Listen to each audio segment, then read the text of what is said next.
आणि आम्हाला गाय पवित्र आहे म्हणून देश सुटला तरी हरकत नाही, माणसं मारू. अरे तुम्हाला कोणी परवानगी दिली आहे? पवित्र तर पवित्र माना, रोज गाईचं दूध प्या, गोमूत्र प्या, पोटभर प्या, आमचं कुठं काय म्हणणं आहे. ते इथे सांस्कृतिक एकता आहे. मग ती सांस्कृतिक एकता माणुसकीमुळे येते. तर गांधीजींनी धरला मानवतावादाचा मार्ग आणि बाबासाहेबांनी धरला हक्कांचा मार्ग. पण खरोखर याच्यामध्ये अंतर होतं का? मग ते महार तरुण त्यांचे मित्र ते म्हणत होते, तू इकडं कशाला आला? ते म्हणलं आज बाबासाहेबांचं आहे म्हणून आम्ही आलो. अरे तुम्हाला दिलाय ना अण्णासाहेब तिकडे सारस बागेवर, तुम्ही कशाला आला इथे? हे प्रत्यक्षातलं सांगतोय. यांनी दोघांनी सांगितले, लोकशाहीचा गाभा, बहुसंख्य लोक किती उदारतेने अल्पसंख्याकांशी वागतात त्याच्यावर अवलंबून. माझे जुने मित्र रावसाहेब यांचं आत्ता भाषण भारावून टाकणारं झालेलं आहे. त्यांना मुद्दामच आम्ही विनंती केली की बसून बोला, म्हणजे ते मैफलीसारखं रंग आणतात. नाही तर ते त्यांनी सांगितलंच आहे की असे हात वर केलेची जी पद्धत आहे ती बाबासाहेबांचे पुतळे पाहून काहींनी तसे प्रॅक्टिस केलेले आहे. म्हणजे मला स्वतःला माहीत. रामविलास पासवान इथं आला होता तर त्यांनी 2 मुलं आली होती आणि ते सारखं आम्हाला स्टेजवर सांगायचे जनता पार्टी, ओवाला बोलो ना, ओवाला म्हणजे पासवान कोण आहे? प्रति आंबेडकर आहे. आता हे आपल्यासमोर इतिहास आहे.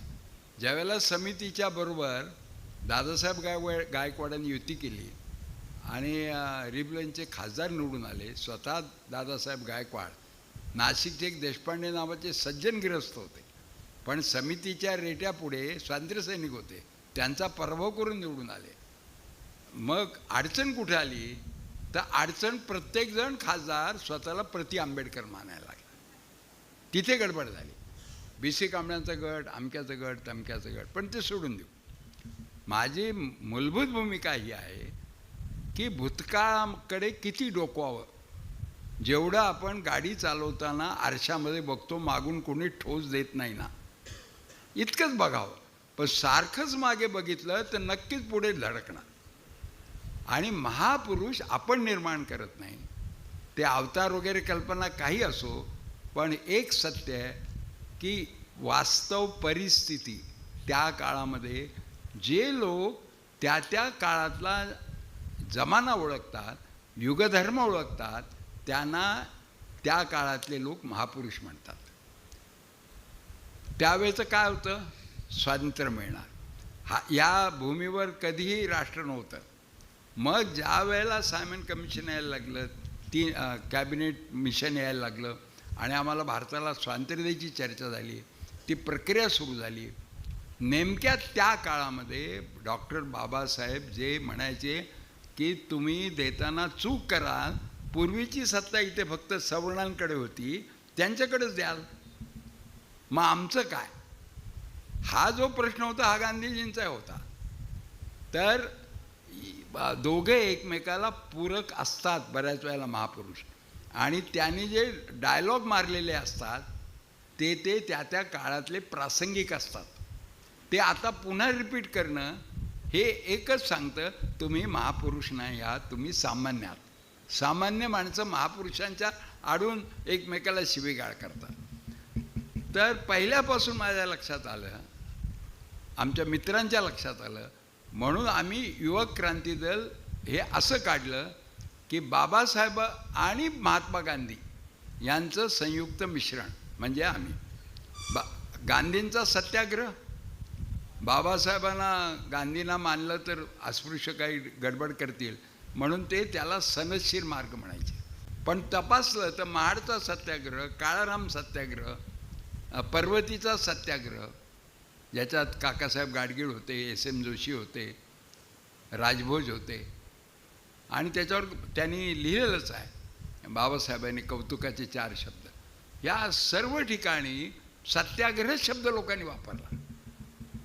तुम्ही सनदशीर मार्ग म्हणा, पण नेमकं काय की सत्याग्रह नाही बुवा, सनदशीर असं काहीही वेगळं नाही त्याच्यात. नंतर आम्ही पाहिलं की नाटकामध्ये 2 पात्र थीम रंगवतात नाटकाचे, 2-4 पात्र.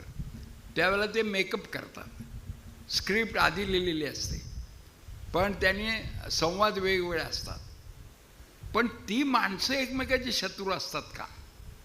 आपल्या बुद्धीनं आपण म्हणतो की ते शत्रू होते. म्हणजे संभाजीचं काम करणारा आणि शिवाजीचं काम करणारा एकमेकाचे बापपुत्र नसतात, ते रोल असतो त्याचा. आणि कदाचित शिवाजीचा औरंगजेब खरा दोस्त असतो नाटकाच्या बाहेर. तर म्हणून याच्यामध्ये काय, आजच्या जमान्याचं आव्हान काय हे आपण ओळखलं. आणि तिथे खरं आहे विशेषतः अगदी ताजं म्हणजे कर्नाटकनंतर काय लक्षात आलं की आयडिओलॉजी नसलेले पक्ष, संधी साधूंनी भरलेले पक्ष कधी इकडून तिकडे होऊ शकतात. पण ह्यावेळेला ते झालं नाही. मग तिथे कारण कोर्टमध्ये आलं, संविधानमध्ये आलं.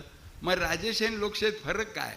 राजेशाहीचे तुकडे करायचे त्याच्या सत्तेचे आणि ते वेगवेगळ्या उच्च पदस्थांना द्यायचे आणि त्यांना घटनात्मक पोस्ट म्हणायचं.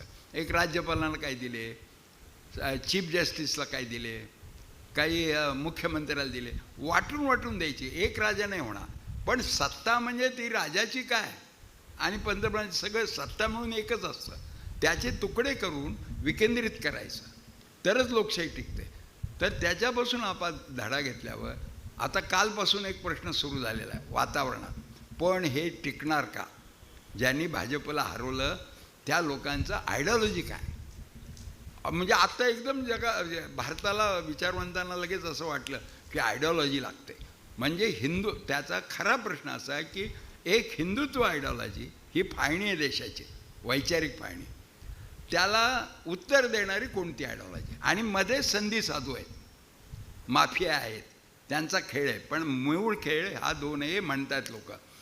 तर हिंदुत्व हे तर राष्ट्रबांधणीला आवश्यक असलेलं बंधुत्व नाही, हे सिद्ध झालं. याला हाण, त्याला मार, अमुक तमुक वगैरे. आणि आम्हाला गाय पवित्र आहे म्हणून देश सुटला तरी हरकत नाही, माणसं मारू. अरे तुम्हाला कोणी परवानगी दिली? पवित्र तर पवित्र माना. रोज गाईचं दूध प्या, गोमूत्र प्या, पोटभर प्या, आमचं कुठं काय म्हणणं आहे. पंचगव्य प्राशन केला, गाईपासून 4-5 पदार्थ होतात. हे होतं काय, गाईचं दूध, त्याचं दही, त्याचं तूप, गोमूत्र आणि शेण. आणि ते नाहीतरी दरवर्षी खातातच ब्राह्मण जानवं बदलताना. तुम्ही रोज खा, काही त्याच्याबद्दल म्हणणं आहे. पण माणसं का मारता? हा हिंदुत्वानी निर्माण केलेला प्रश्न. आणि आता घेतलेली शंका की काल सगळे लोक तिथं आवर्जून येत होते. म्हणजे काल मला फार गंमत वाटली. सगळ्यात विनोदी भाग होता म्हणजे मायावती ममता एकमेकीच्या खांद्यावर हात टाकून कवटाळत होत्या. बरं आपल्याला पाहायला मिळतं टी व्हीमुळं. आणि लगेच ते म्हणाले अरे आपल्या दोघीत सोनिया गांधी नाही आहेत म्हणून सोनिया गांधीला बोलवतात आणि त्यांच्या समोर कोणीतरी एक मुख्यमंत्री उभा असतो, त्याला ते हाताने ढकलतात आणि या तिघी म्हणतात आमचीच मिठी जगाला दिसली पाहिजे.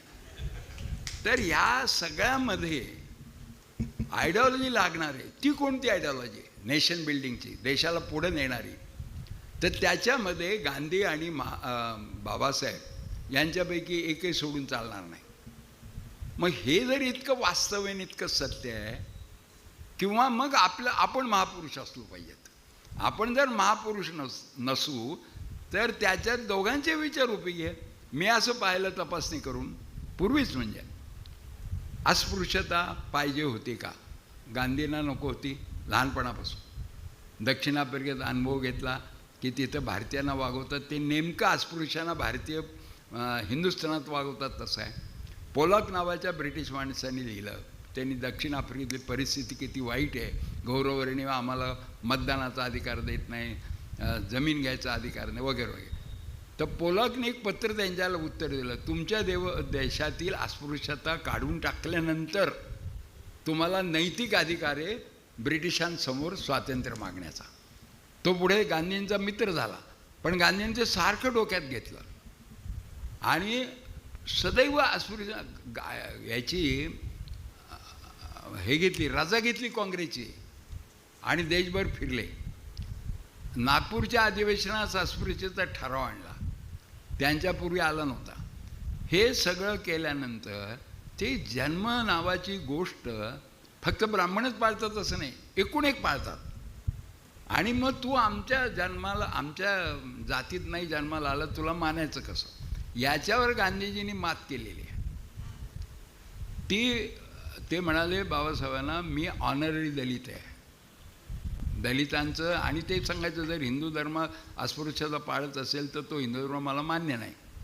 आणि ते कुठलं तरी सनातन हिंदू धर्म मानायचे. म्हणजे काय, जे त्यांना स्वातंत्र्याच्या वेळेला आव्हान होतं त्यातला भाग होता. जाती आणि धर्म याच्या आधी हिंदुस्थान होता, भारत, तो मानायचे. आणि त्या काळातली तत्त्व. आणि बाबासाहेबांनी म्हटलेलं आहे, इतका जातीपातीनं चिरफाळ देश, इतक्या भाषा, इतके, पण काहीतरी आहे या देशात जे जगात कुठेही नाही, ते म्हणजे इथे सांस्कृतिक एकता आहे. मग ती सांस्कृतिक एकता माणुसकीमुळे येते. तर गांधीजींनी धरला मानवतावादाचा मार्ग आणि बाबासाहेबांनी धरला हक्कांचा मार्ग. पण खरोखर याच्यामध्ये अंतर होतं का? म्हणजे एका चौकात आपण आलो, फक्त हा रस्त्याने वेगळा आला आणि ह्या रस्त्याने वेगळा आला, म्हणजे काय ते एकमेकांचा जीव घ्यायला आले होते का? ते एका चौकातच आले ना. आणि पुढचा सगळा रस्ता दोघांचा, 27 साली बाबासाहेब काम करू लागले, ते गांधींच्यापेक्षा 22 वर्षांनी लहान होते. तर ते नंतर जवळ ते पाहिलं तर शेवटचा काळ आहे पुणे करारापासून पुढे. कुठे वाद आहे मला सांगा. बाबासाहेबांनी भाषण केलं, तुम्ही जर सवर्णांचे प्रतिनिधी म्हणत असाल, ते म्हणत मी सवर्णांचा प्रतिनिधी नाही, मी अखिल भारतीय काँग्रेसचा आहे. नाही तेच तुम्ही सवर्ण, कारण थोडं ब्रिटिशांनी उचकवलं होतं, तुम्ही आम्हाला पाणी भरू देत नाही, तुम्ही अमुक करत नाही, तमुक करत नाही. तेव्हा अतिशय झाल्यामुळे ते म्हणाले मध्ये बोला, तुमचं नाव घेऊन बोललेत म्हणून. तर गांधीजी काय म्हणले माहिती आहे, बाबासाहेब बोलले ते 200% खरं आहे, आणि खाली बसले. याचा अर्थ काय? त्याच्यातला जो अन्याय तो मला मान्य आहे, तो कसा दूर करायचा असं मी एक विचार करतो, तुम्ही एक विचार करता.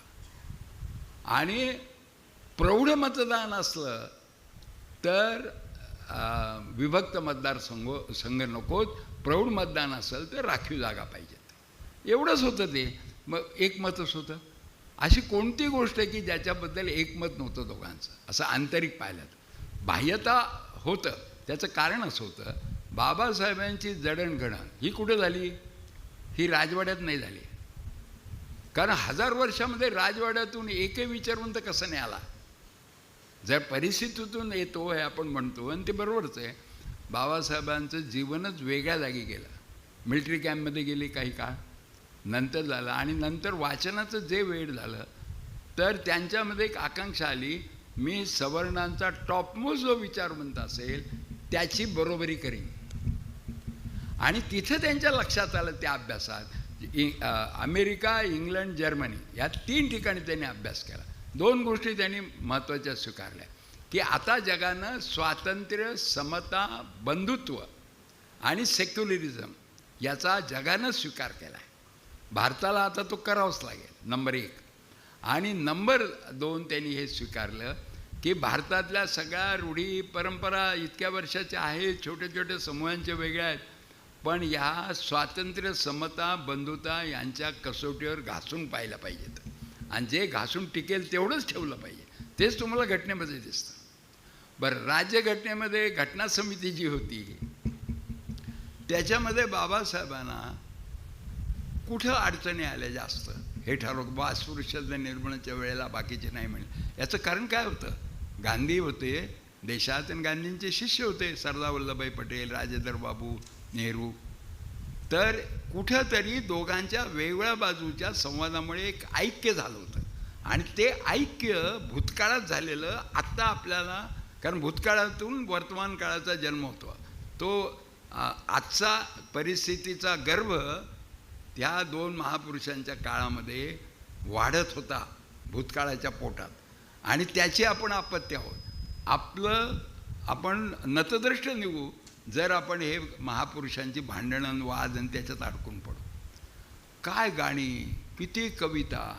बाबासाहेबांनी ईश घालून बामणीने मारलं. सविताबाई या सिकिपी होत्या, ब्राह्मणांच्या बरोबर भांडणारी जमात येते. काय काय काय वाटेल ते देतं. हे आपल्याला माहीत नाही की गांधींनी शेवटचं म्हटलं होतं की आंतरजाती विवाह केले. त्यालाही परत आपण जात मानतो कसं म्हणणार? आंतरजातीय विवाहाशिवाय मी उपस्थित राहणार नाही.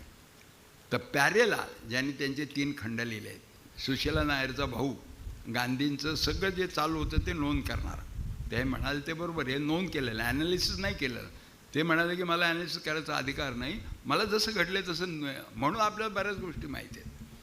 तर तो पॅरलल असा रस्त्याने चालला होता कॅनॉट सर्कसमध्ये, आणि बाबासाहेबांनी अशी मागून गाडी नेली, खरकन ब्रेक लावला. त्यानं म्हटलं कोण आपल्या अंगावर गाडी घालतं. तर बाबासाहेब एकटेच चालवत होते, गाडीतून उतरले आणि रडायला लागले आणि त्याला म्हणाले, पॅरेलाल, बापूंचा प्रतिनिधी म्हणून तू माझ्या लग्नाला आलं पाहिजे. दिल्लीत लग्न झालं, कारण आम्ही आता आंतरराष्ट्रीय एक सवर्ण आणि एक दलित पाहिजे अशी अट होती शेवटी. तर ते करतोय म्हणून बापू स्वतः नक्कीच आले असते, पण त्यांची हत्या झाली म्हणून तू ये, आणि ते गेले होते. तर ह्या गोड गोष्टी आपण माहीत करून घ्यायच्या नाही, आणि कटुतेचं जाहीर केलं तर आपण वर्तमान काळ नष्ट करू या नावाखाली. आणि त्यामुळे आता वेळ काय लागले, ह्या 2 महापुरुषांना आपण होतं, तेव्हा लहान जातीसुद्धा प्रत्येकजण आता महापुरुषांच्या शोधात आहे. कोणी काय भूतकाळ चिवडतात, कोणीतरी काढतात. मी स्वतः डायलॉग ऐकलेला आहे बाबासाहेबांच्या तिथे पुतळ्याला आपण 6 डिसेंबरला गेल्यावर. आता अलीकडची मुलं काही कळत नाही. पूर्वी कोण महारे कोण काय कळायचं, कोण बामण आहे. आता सगळ्यांची वेशभूषा चांगली स्मार्ट पोरं जीन बिन घातलेली तिथं उभी होती.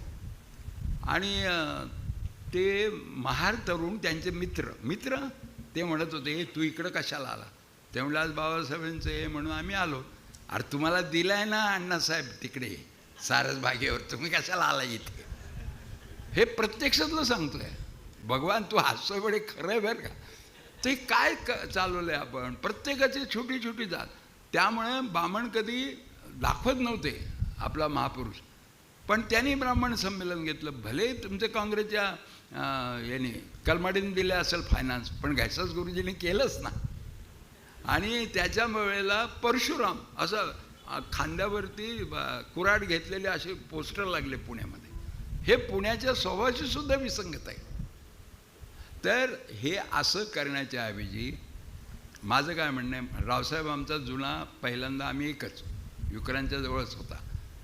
तर हे मला फार स्वागतार्ह वाटतं की तो 2 पावलं आहे. तर त्यांनी उडी मारावी असं माझं म्हणणंच नाही. तर त्याचं ऐकणारच नाहीत आंबेडकरवादी, कारण त्यांनी ठरवलंच की बाबासाहेब की जय म्हणल्याशिवाय आम्ही ऐकणार नाही. आणि मग जय म्हटल्यावर पुढे ऐकशील का, नंतर ऐकायचंच काय, संपलं की विषय. आता ह्या अडचणीमध्ये हात सापडलेला, तर थोडं गांधींना ढोशी देत त्यांनी बाबासाहेब आंबेडकरवादी लोकांना सुधारलं. तर मोठं कार्य आहे ऐतिहासिक. आम्हाला काय भानगड नाही. आम्ही बाबासाहेबांचं जाती निर्मूलन, त्यावेळेला इंग्रजीच होतं, मराठीत नव्हतं, कास्ट ॲनिहिलेशन, हे वाचल्यावर 15 दिवस ट्रान्समध्ये होतो. आणि लोह्यांची भेट झाली. मग मी जानवं तोडलं, आणि जानवं तोडल्यानंतर जो आनंद वाटला मुक्ततेचा, तो आजपर्यंत मी त्या आनंदाचा उपभोग घेतोय. तर मला वाटतं माझ्या दलित बांधवांनी तो काय घेऊ नये. एकदा रावसाहेबच होता अध्यक्ष, आणि तिथं माझ्या त्याच्यावर एक मातंग प्राध्यापक कोल्हापूरचे म्हणाले, त्यांनी पुस्तक लिहिलं मातंग म्हणून, गायकवाड. ते म्हणाले की मी जटा कापल्या, माझ्या आजोबा ते पोतराज होते, गुरु होते, 150 लोक यायचे, मला लहानपणी परकर होता नेड, त्या कापल्या, आणि तेव्हापासून माझी प्रगती झाली. आणि हा गायकवाड आज तुमच्या पुढे. त्याला वाटत होतं प्रगतीचं शिखर गाठलं. मूळचा दलिताला वाटलं तर मी त्याला ते माफ करेन, कारण त्याच्या दृष्टीनं 70-80 हजाराचा पगार म्हणजे हे एव्हरेस्टच गाठलं ना त्यांनी. पण मला प्रश्न असा पडला की मला परत ब्राह्मण व्हावंसं नाही वाटलं, आणि हा मुक्त झाला म्हणतो, याला परत मातंगाचे गोडवे गावायचं काय कारण आहे. कुठल्याही जातीचा अंश आणि त्याचा अभिमान आपल्यात असला तर ब्राह्मण मिशीत हसतो. ब्राह्मणांनी निर्माण केले नाही हे बाबासाहेबांनीच म्हणले. ब्राह्मणांची काय एवढी ताकद होते का. त्यांनी स्वतःची पुरोहितांची जात तयार केली, आणि ती सगळ्यांना आयडिया आवडली, आणि प्रत्येकजण करायला लागला. आणि बहिष्कृत झाला की कोणी बहिष्कृत, आपले नियम करायचे, दादागिरी करायची. तुम्ही मडीला जाऊन बघा नगरला, जात पंचायत काय सांगते, सगळे नियम असे, पंचाला दंड भरावा, पंचाला पैसे दे, पंचाला 1-1 लिटर दारू पाजावी असले नियम आहेत त्या जात पंचायत. आणि आज जाऊन बघू शकता मडीला जत्रेला तुम्ही नगर जिल्ह्यात. तर ते त्याच्यात त्यांनी बहिष्कृत केला की तो काय करणार, जगणार कसा. मग तो त्याचा छोटासा समूह, मग मिनी जात, मग त्यांचे नियम, परत नवीन जात. हे बाबासाहेबांचं ॲनालिसिस आहे, हा त्यांचा रिसर्च आहे. मग हे जर लक्षात घेतलं तर संपूर्ण जाती निर्मूलन करायचं असेल तर मी बाबासाहेब आंबेडकरवादी आहे असं सांगून आपल्याला जात लपवता येणार नाही जर आपण सच्चे त्यांचे असू. आणि म्हणून मी आमदारकीला सुद्धा असं म्हटलं की बाबासाहेब आणि महात्मा गांधी यांच्या विचाराने तयार झालेल्या माझ्या सत्सद विवेकबुद्धीला स्वरूप मी घेतो शपथ. कारण ईश्वर किंवा सत्सद विवेकबुद्धी, आणि सत्सद विवेकबुद्धी माझा समज की ती माझी म्हणजे धारणा अशी की ती जन्मता नसते, ती संपादन करावं लागते. आणि बाबासाहेबांचे चरित्र याचा पुरावा आहे. केवढं ज्ञान, केवढं ज्ञान. मला सांगा ना, 1000 वर्षात दलितातला इतकी प्रतिकूल परिस्थितीमध्ये नुसतं ज्ञानाच्या आधारे त्यांनी केलं आहे. गांधीजी हळूहळू वाढत गेले. लहानपणी त्यांची काय होती माहिती आहे, 11 वर्षात लग्न झालं. त्याच्या पद्धतीनं काय मुलांच्या हातात असतं का. आज गधडे झाले मुलं तरी आईबाप अजून म्हणतात की ते लग्न आम्ही ठरवणार. आईवडील आईवडिलांशी लग्न करतात, मुलं मुली करतच नाही. त्यावेळेला हे लग्न झालेलं 11 वर्षात. ते कस्तुरबा त्यांच्या वयाची, तर ती ऐकायची नाही. आणि याला सांगितलेलं लोकांनी, मित्रांनी, आता काय तू नवरा झाला बुवा, आता काय मजा आहे, तुला एक गुलाम मिळाली. तर तो म्हणायचा, ए मी नवरा आहे, पाणी देते. म्हणले चुप, हाणीन मारीन. ती अशी बालवाडीतल्या पोरीसारखी भांडायची. मग यांच्यापुढे मोठा प्रश्न आला. मग त्यांनी मित्रांना विचारलं, माझी बायको काही ऐकत नाही, कंट्रोलमध्ये राहत नाही. कंट्रोलमध्ये राहण्याचं फार असतं पुरुषांच्या डोक्यात. मग ते म्हणले तू मटण खात नाही म्हणून ती कंट्रोलमध्ये राहत नाही. बघा, म्हणून गांधीजी 4 वर्ष अशा ट्रान्समध्ये होते की केव्हा मी एकदा मोठा होईन, सर्वांना मटण खायला पाहिजे याचा प्रचार करेन. म्हणजे मग मटण खाणारे ब्रिटिश लगेच निघून जातील. ब्रिटिश मटण खातात, आपण खात नाही म्हणून ते आपले राजे आहेत. इतकं सिंपल ॲनालिसिस. मग हे विलक्षण नाही का की हा मनुष्य कशाच्याद्वारे वर गेला, आत्मपरीक्षणाच्या द्वारे. स्वतः सुधारणा करत, भाषण करता येत नव्हतं ते शिकला. आणि असं करत करत पुढे पुढे पुढे पुढे जात गेला. आणि त्याला इंग्रजांना घालवायचं सेनापती काय उगच केलं का. बाबासाहेबांचं परस्परपूरक काम कसं आहे की ती सत्ता येताना न जाणो जुनी व्यवस्था येईल, नवीन व्यवस्था आणा. मग ह्याच्यामुळे गांधीचे हात बळकटच झाले, गांधींच्यामुळे बाबासाहेब बळकटच झाले. मग रावसाहेबांनी सांगितलंच, समजा सर्व अस्पृश्यता मुक्तीची चळवळीचा आपण एक आलेख काढला, असा ग्राफ. तर सर्वात शिखर केव्हा आहे अस्पृश्यतेला धक्काला, ते पुणे करारच्या वेळेला गांधीजींचं जे उपोषण झालं त्या 5 दिवसात हजारो मंदिरं उघडी झाली, हजारो हॉटेल उघडे लागले. हॉटेल आहे भोसल्यांचं, ते म्हणतात उकिरडे कांबळेंना, अहो या ना आज. ते म्हणलं काय शेती मारा बिरायचं आहे का काय आम्हाला. नाही नाही बाबा, तो गांधी बाबाचं जीव त्यांनी सांगितलं की स्पृश्यांकडे मी ओलीच ठेवलेला आहे. तर त्यांना कळलं पाहिजे गांधी बाबा वाचायचं असेल तर मला अस्पृश्यता सोडली पाहिजे, याच्यात 100% मी सहमत. ते 5 दिवस काढणं ते आपण डोळ्यावर करायचे. सहभोजनं आमकं तमकं हे काय फॅशनेबल कार्यक्रम आहेत असं म्हणतात. पण बाबासाहेबांनी एका ठिकाणी म्हणलं आहे आणि आपल्या अनुभवाला येतं, सामाजिक अभिसरणाला हे आवश्यक असतं. भगवानकडे लग्न झालं, किती लोकं, किती वेगवेगळे लोक होते, मातंग होते पण बाकीचे होते ना. ते अभिसरणाशिवाय समाज चालतो का कधी. तर आज द्वेष शिकवायचा. हां, आणि म्हणून मग आता नेमकं काय आहे आत्ताच्या राजवटीचं की राष्ट्रवादाचा आशय वेगळा आहे. सर्वांसाठी राष्ट्र नाही. जे बहुसंख्या आहेत, बहुसंख्याकवाद आहे. 12 धर्माचा देशच नाही दुसरा, भारत आहे फक्त. पण याच्यात हिंदू धर्माला, मी हिंदू धर्माचा असं मोगम म्हणणारे फार आहेत. आणि सगळं मोगम आहे, कोणी कुठली रूढी, कोणी कुठली प्रथा, काय ग्रंथ नाही, कोणाला शिस्त नाही, काय नाही. म्हणून भाजप हिंदुत्ववादी आहे. भाजपचा आणि हिंदू धर्माचा 0 संबंध आहे. राज्यात ती आली की तिथली कोण कम्युनिटी, आता कर्नाटकात काय पाहिलं, लिंगायत बहुल आहे. महाराष्ट्रात मराठा हाती लागत नाहीत अजून. मध्ये मध्ये लागल्यासारखे वाटायचे, पण अलीकडं नाही लागले असं. तर जिथे जिथे जी मेजॉरिटी आहे त्याच्या हातामध्ये राज्य द्यायचं, सत्ता. मग ती सत्ता गावगाड्याची सत्ता ही अन्याय करणारी असतेच ना. आणि यांनी दोघांनी सांगितले, लोकशाहीचा गाभा बहुसंख्य लोक किती उदारतेने अल्पसंख्याकांशी वागतात त्याच्यावर अवलंबून.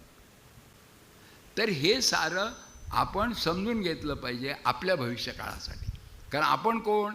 आपण भावी पिढ्यांचे साठी चांगलं जगाचा गर्भ ह्या वर्तमान काळात वाढवणारे. म्हणून आपल्या कटुतेला मर्यादा आहेत.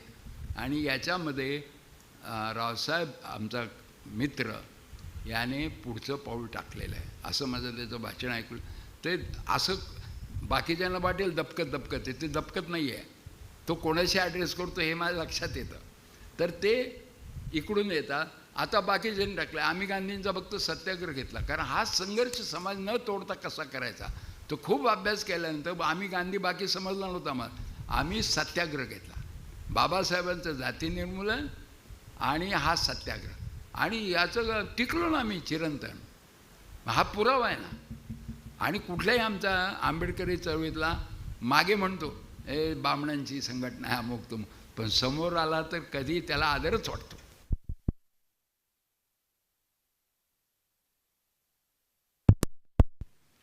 तर कुणी अनादर करत नाही. आता मी दलित शिष्यवृत्तीचं आंदोलन केलं त्यावेळेला कडवट जातीवादी रिपब्लिकनवाल्यांनी, पॅन्थरवाल्यांनी असं सांगितलं की बामणाचं नेतृत्व आहे म्हणून. आणि मुलं उपाशी मरत होती. ती मुलं म्हणाली दलित, अरे आम्ही उपाशी, तुमच्या का लक्षात नाही आलं? आणि म्हणून त्यांनी पाठिंबा दिला. सत्याग्रह यशस्वी झाला. आज जी 2,500-3,000 मिळते ती आमचं 73चं आंदोलन तेव्हा 40 रुपयेच मिळायचे. मुलं उपाशी राहायचे. एकदा त्यांना शिकवायचं ठरलं तर मग पूर्ण का द्यायचं नाही जेवण राहणं असा साधा हा प्रश्न नैतिक असतो. म्हणून नैतिकता नावाची गोष्ट सर्व जातीला छेदून जाते. तरी काय जर म्हणतात त्याचं काही राग धरायचा नसतो. ते काही म्हणाले तुमची आई टॉयलेटला गेली तर 5 लिटर पाणी वापरते, आमची आई दगड वापरते. म्हटलं चोप, बदनामी करू नकोस, आई दगडी असं जाहीर सभेत झालेलं आहे. तर हे असं काहीतरी डिफरन्स काढायचे, हे करायचं. परंतु पुढे जाण्याकरता जे जे मार्ग आहेत ते खुले करणं आवश्यक आहे आता. कारण हीच कटुता पुन्हा जुन्या काळात मनुस्मृती घेऊन जाईल आपल्याला. आणि ती घेऊन जाणारी एक राजकीय शक्ती सशस्त्र आहे आणि माफिया त्यांच्या हातात आहे. तुम्ही असं बघा, भाजप स्वतः बाबरी मस्जिद पाडत नाही, ते फक्त आपल्या झोपडपट्टीत त्याच्यात दलित पण होते. 5-5 हजार रुपये देतो रोज. बामणं जशी खातात तसा स्वीट बदलून, आज बासुंदी तर उद्या जिलबी आणि काशी यात्रा. याच्यावर गेलेले लोक किती मी तुम्हाला यादी काढून देतो. म्हणून त्यांनी गर्दी करायची 1 लाखाची. पण बाबरी मस्जिद पाडायचं काम एक्सपर्ट लोकांना वेगळं दिलेलं असतं. दंगलीचं कॉन्ट्रॅक्ट वेगळं दिलेलं असतं. इथं एक देसाई म्हणून पार्ल्याचा मुलगा आहे, त्यांनी मला हे सगळं सांगितलं. आमचं वेगळं कॉन्ट्रॅक्ट आहे. यांनी फक्त वातावरण तयार करायचं अँटी मुस्लिम वगैरे, पण आम्हाला कॉन्ट्रॅक्टच आहे म्हणला. तर हा जो माफिया प्रकार आहे त्या माफियाला सत्तेवर बसलेला माफिया मोठा वाटतो. कारण तो 2 गोष्टी देतो. तुरुंगात पोलिसांकडनं टाळायचं कसं ते बघतो आणि गेलाच तर क्लीन चिट देतो. क्लीन चिट देण्याचा क्लीन चिट देणं हे सत्तेच्या हाती असल्याने सर्व देशातला माफिया मोठ्या माफियांकडे जातो, सत्तेवरच्या माफियां. तर ते आज चित्र आहे. आणि त्याला हे आपली भांडणं उपयोगी पडणार नाही. म्हणून एकजुटीनं पहिल्यांदा माफियातून मुक्त केलं पाहिजे आपण. आणि नेशन बिल्डिंगकडे बंधुभावांनीच जायला पाहिजे. जात आठवताच कामा नये, तिचा अंशसुद्धा असता कामा नये. आणि धर्म जर 12 आहे तर 12 धर्म माझे मित्र का होऊ शकत नाही? असं काय मोठं टाकू आहे प्रत्येकात? तर धर्माधर्मातली कटुता पण नाही राहिली पाहिजे, तरच भारत टिकून राहील असं सांगतो. आणि पुन्हा एकदा रावसाहेबचं मी कौतुक करतो, स्वागत करतो त्याच्या मांडणीचं.